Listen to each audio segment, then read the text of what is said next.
Do you get pissed off when you have something that you really like and then they go ahead and change it and add all these unnecessary bells and whistles and just doodads and it's just big and bulky and clunky and you don't even want to use it anymore and it was perfect before and now it's just absolutely terrible. Well, you're in luck because, we feel the same way. And on top of that, that's what we're going to be talking about in this episode of the Existential Stoic That's podcast. it. We were just I'm venting. Randy. That's Danny. This is the Existential Stoic Podcast. What's up, Danny? What's up, Randy? Yeah, so just before recording, we were actually about to start another episode. That'll be the episode that comes up next week. Yeah. But This is how these ideas happen.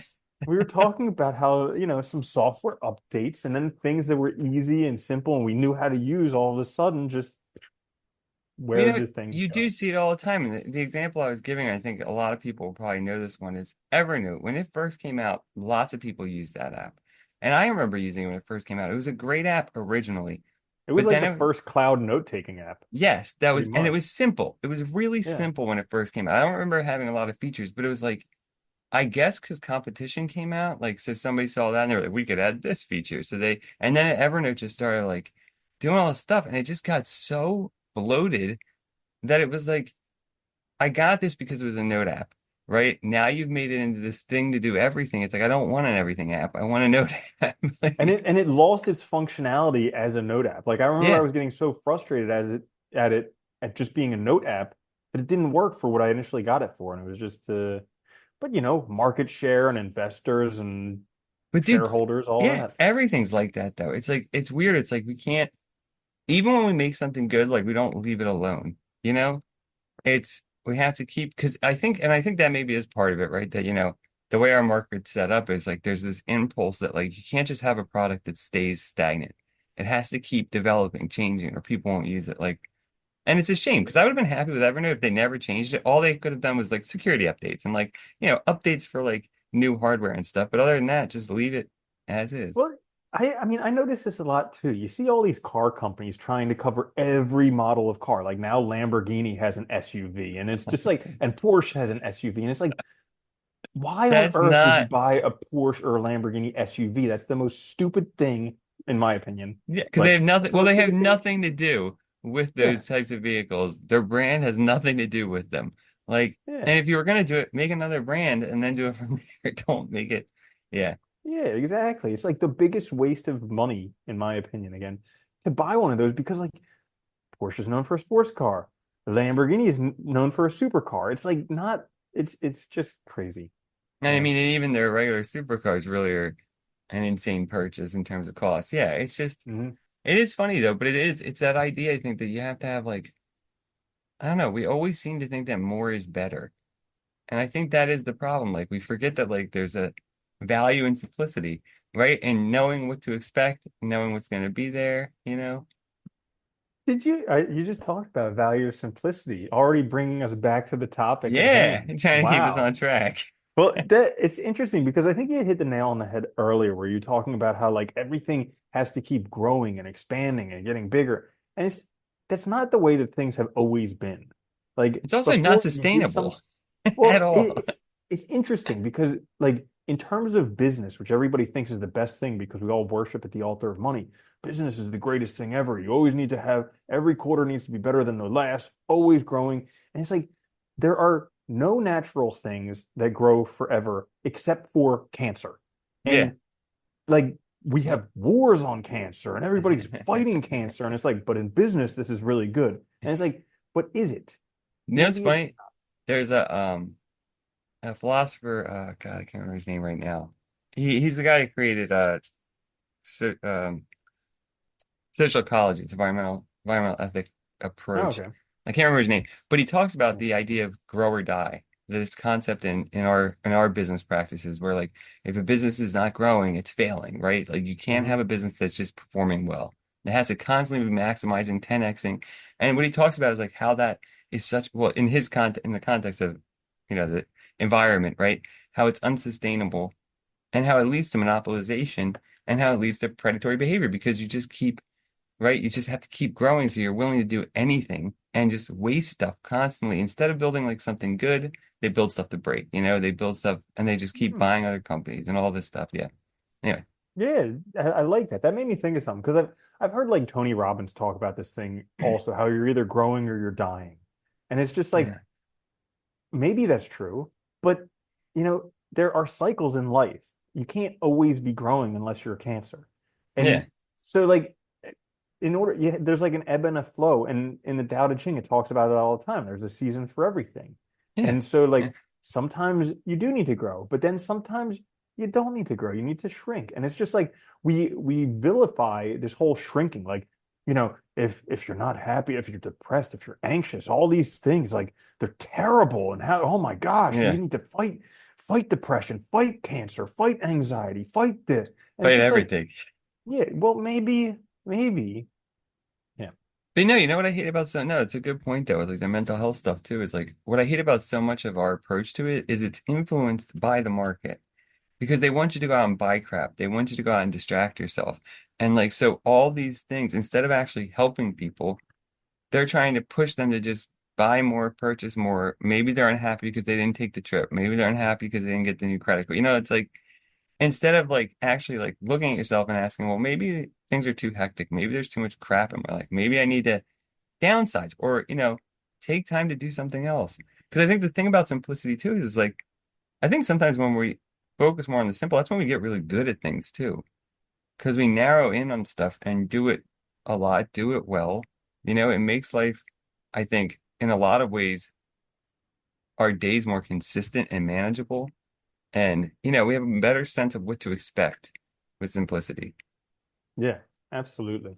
It's so like this whole I'm listening to this book right now. It's like it's one of those books that like you listen to and it just kind of changes. Uh you have They like a whole happen. mind shift. Yeah, Yeah. every once in a while. It's called Feeling Great. It's by this guy. He also wrote a book called Feeling Good. I don't know what Wait, his it's name called is. Feeling what? Feeling Great. Okay. And he And he wrote wrote the Feeling Good first as well. for like 20 years ago he wrote Feeling Good. Okay. And but it's like he he talks a whole bunch of stuff and he was talking about like anxiety and depression and they come based from this thought that I'm not good enough. And like Yeah. as I was listening to that, it just completely clicked because we live in a culture nowadays where like anxiety and depression are everywhere. But we live in a culture where nonstop you're getting messaged and marketed to nonstop everywhere you look. Billboards, TV ads, phone, Instagram, Facebook, everywhere that other people are better than you. Oh, And he like did. and it's verifiable by photos because they have more money, they have better cars, their body looks better, their partners are better, their families are happier, everything. And it's just like you just have this nagging thought all day. I'm not good enough. I'm not keeping up. There's What? something wrong with me. And it's like no wonder we have depression and anxiety. Yeah. See, because there's no way for everybody we focus on the 0.0001%, and there's no way, first of all, there's no way for everybody to live that way. It would be ridiculous. I mean, we wouldn't have enough supplies. Literally, we wouldn't have enough materials for everyone to live like that. It's so wasteful. But yeah, I mean, Everybody gets a Lambo. but yeah, right? Everybody. But you hear all these stories too. Like, you hear of like I think Taylor Swift was recently in the news for using her jet so much, or like Elon Musk like using his personal jet to fly. Like I think it was like, like twice a day some days, like because they'll take their jet for like a 30-minute flight. And it's like this just like almost for most people an unimaginable like wealth and excess.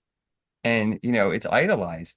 And I think that is a huge problem. Like, like you can't just get a house. You want the biggest house and you want this, it's like, and it just makes your life also more complicated and harder. But you're right. I think that's where like most of this depression and anxiety comes from. It's from this feeling of inadequacy, feeling of failure, because you can't measure up to everyone in the world. Nobody ever does. Like even before the internet, there was Einstein.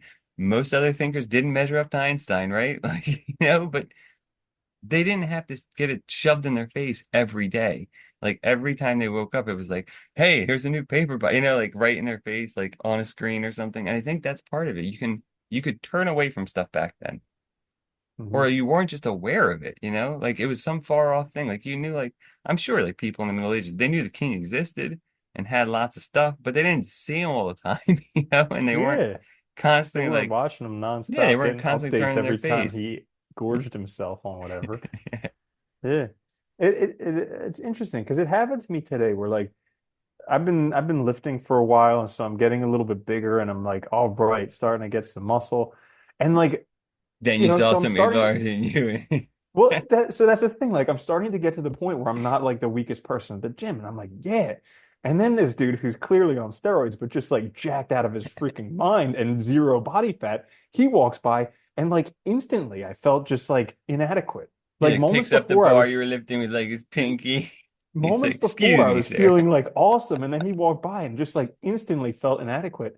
And I was just like, wow, that's crazy. But then I was thinking, there's always, no matter, he probably has the same like body dysmorphia as well. He Yeah, walks by and he yeah, sees some other dude who has something that he wants, and he just feels like completely worthless. And it's just like there's always going to be people who have what you don't have. So yeah. therein lies the value of simplicity and defining what's valuable to you. When I started working out at Texas Tech, because I never worked out before, and this was in grad school, and I was working out with a Dude, friend. I remember you went Yeah, there like skinny dude, as I a weighed rail about and came back freaking 120. I weighed jacked. 120 when I went there. And then when I came, yeah, I was like 155 when I came back. So that's 35 pounds of just, basically muscle. Yeah, But that's when I huge. first went to the gym, because I'd never been, and I weighed like 120, like I couldn't even lift the bar by itself, really, because like I had no Yeah. stabilizer muscles, I never did.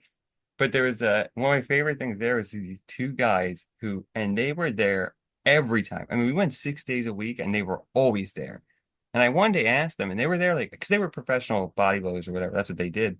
But they were there like, they spent like 6 to 8 hours. That was their job. But they'd always be like looking in the mirror, the two of them, like looking at each other. It's so funny. But they were super nice. But it's just cracking up because it's like, that's like, I would see them, I'd be like, man, they are so huge. Those like, they were ridiculous. But like, when I asked them, I was like, oh, that's because you're spending 8 hours a day. Like, that's a lot. Most people cannot dedicate that time because they're Mhm. professionals. And I think that's what we forget too. We compare ourselves because it's so easy now. You can access so much information. It's so easy to compare yourself, but we're comparing ourselves. Really, it's such an unfair comparison we're making.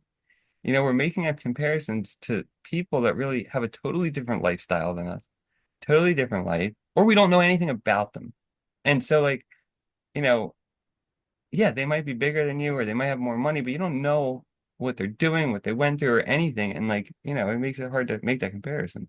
Yeah, I had like two moments in my life when I saw the how worthless it is to go after like money. So one when I was younger, there was this dude, Alex Becker, who at the time he was worth like 10 million. Now he's worth a lot more than that. But I It followed him. tends I to learned how to, happen. Yeah. yeah, I learned SEO from him. And just one day by random chance, I ran into him like downtown Dallas. I was there for a conference and just was walking by and I recognized his tattoo. I was just like blown away, completely starstruck. So First like millionaire. I Yeah. wanted to talk his ear off. He wanted to leave as soon as possible. He's like, And God like damn it. yeah. But I asked him, I was because he was like I had never met a millionaire before in my life. So like and he's like worth 10 million or whatever.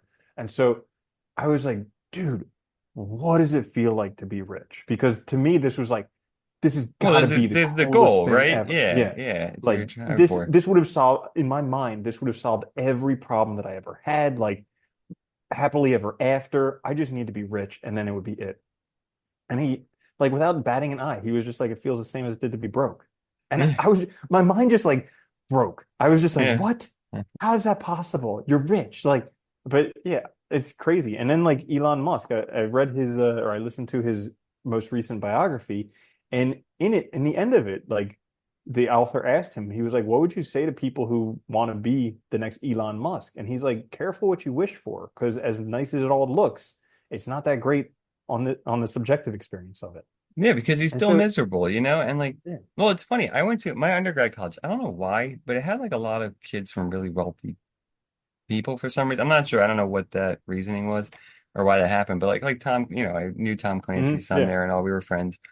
But it was funny because I noticed like I knew a few kids whose parents were worth like it just insane amounts of money. Like Tom Clancy at that Hmm. time was worth quite a bit. I'm sure he's, it's more now, but whatever. But none of them were happy.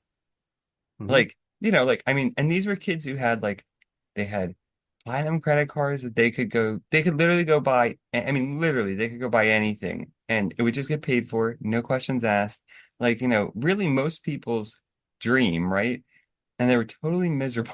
Like all of Hmm. them, had so many Yeah. problems. Like, and it's it makes you realize that it's just not, that is not the solution. Yes, and when you're, and I get it, because like when you're broke, because I've been there and in debt, like, m money seems like it'll solve everything, and it seems appealing, but the reality is like, yes, it'll solve those immediate problems, but you still have you to deal with. And you have to Hmm. deal with that too. And most people, I think, as they earn money, they just use it as a way to ignore themselves more and more. And then it just gets worse and worse. The problem compounds.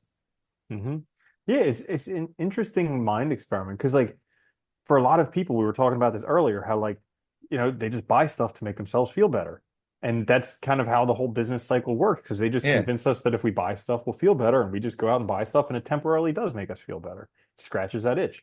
But like, if you just imagine that you have all the money in the world and then you can just go buy everything, well, sure, then you buy everything. But then all of a sudden, it just loses its luster because you're like, I keep buying stuff and it's not filling that void. Like, Yeah, it's not what's doing going anything, on? right? It just makes you Yeah. feel worse after a while. And you have no, yeah, the stuff has no real attachment to you at all because it doesn't matter. None of it matters. It's like almost like it Hmm. makes things meaningless in a Hmm. way. Oh, totally. Yeah, it is crazy though.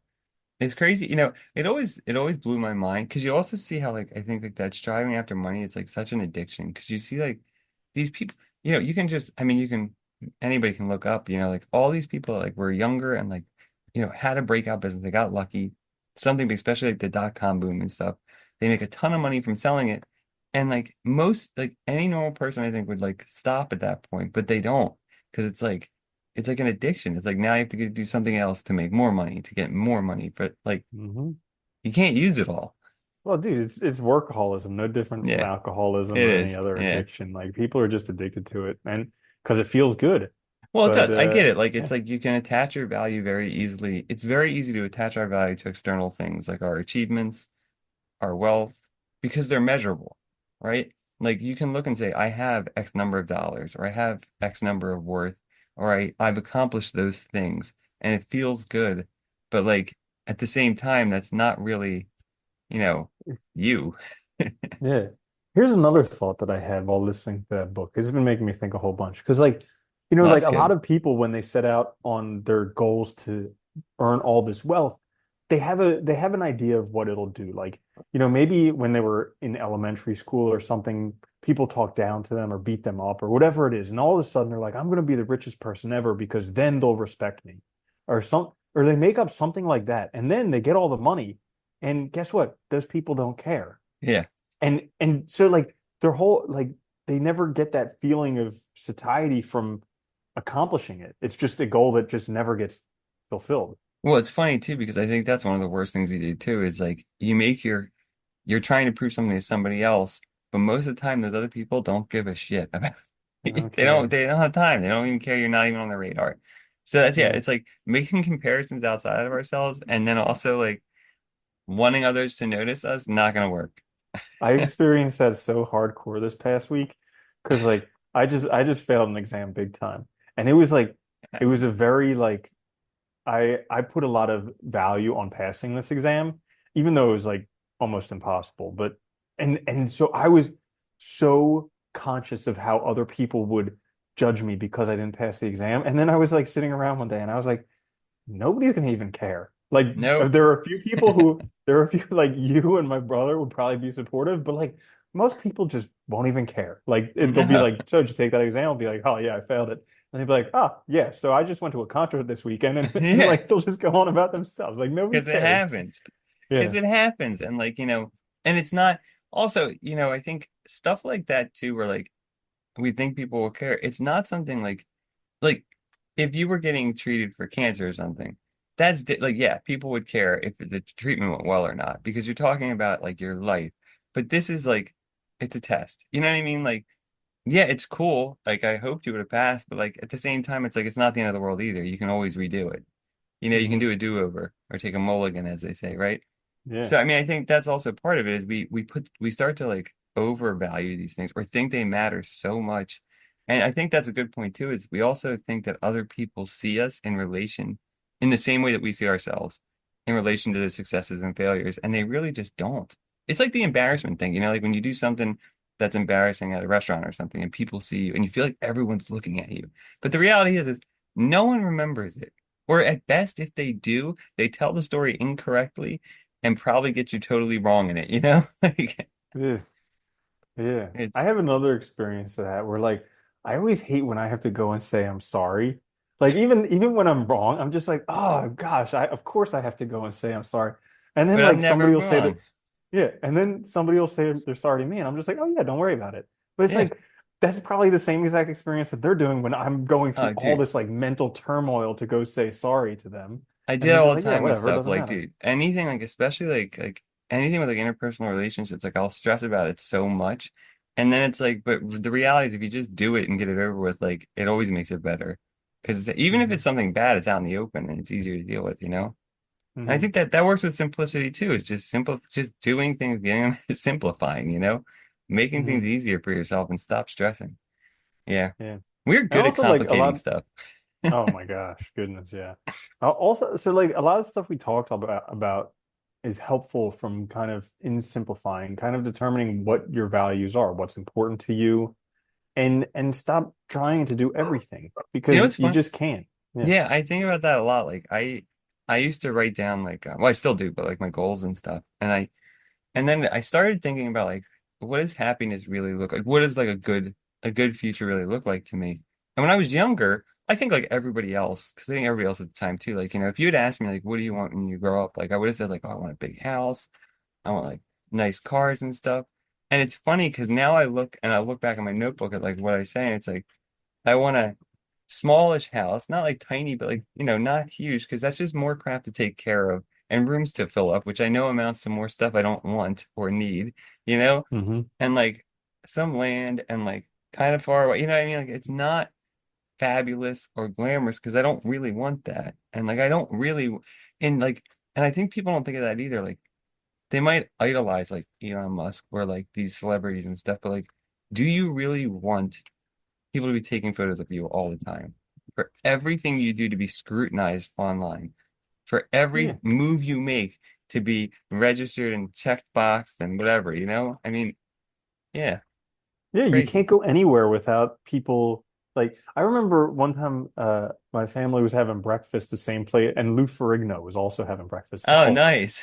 And That's awesome. dude, and so like we kept looking out over at him. Everybody else in the restaurant was looking at And him. he's And probably it's just hard to like miss, the right? man was just trying to eat in peace and everybody's literally just looking at him and then going to get autographs and like pictures and all this stuff. And And they it's can just be, like, and like some of those yeah. guys, like, I mean, don't get me wrong, some of the celebrities are super nice about it too. Like they understand the situation and they're polite, but at the same time, it's gotta be annoying as hell, right? Like, yeah, and like they also, and it's gotta be tough too, because like, especially like actors, like they know like their wealth is dependent upon their being liked. So, like, you want to be nice, but at the same time, it's like you also are living a life, you know? Hmm. Yeah, Plus, there dude, was a really good movie with Ray Romano and Eminem, and it was like a story, but it was them talking as if they were the real person, like their actual person. And so Eminem was just talking about how terrible it was to be as famous as he was, because he's like, dude, I can't even go to Walmart. Like, no, you can't look do at, anything. I'm just stuck at home. I can't do anything. And You have yeah, to have it's people go crazy. out and shop for you and stuff. You can't Yeah. do things that normal people do because it's like that would create a huge, scene basically everywhere you go. And like, Hmm. you can try, and if you try to hide yourself, that makes it probably even worse because then people are like, is that him?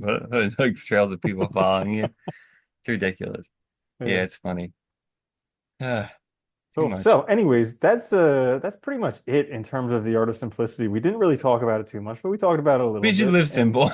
maybe we talked about why excess is bad, Yeah. and then you can That figure out also, the yeah, counterfactual to that. Yeah, there you there go. you That's go. the right way to look at it. So, if you enjoyed it, like the episode, we have hundreds of episodes you can listen to. So, if Yeah, you're literally. going on a car ride somewhere, you just want to download a whole bunch podcasts, go for it and check us out every week. This is the Existential Stoic podcast. I'm Randy. That's Danny. I'll see you later, Danny. Later, Andy.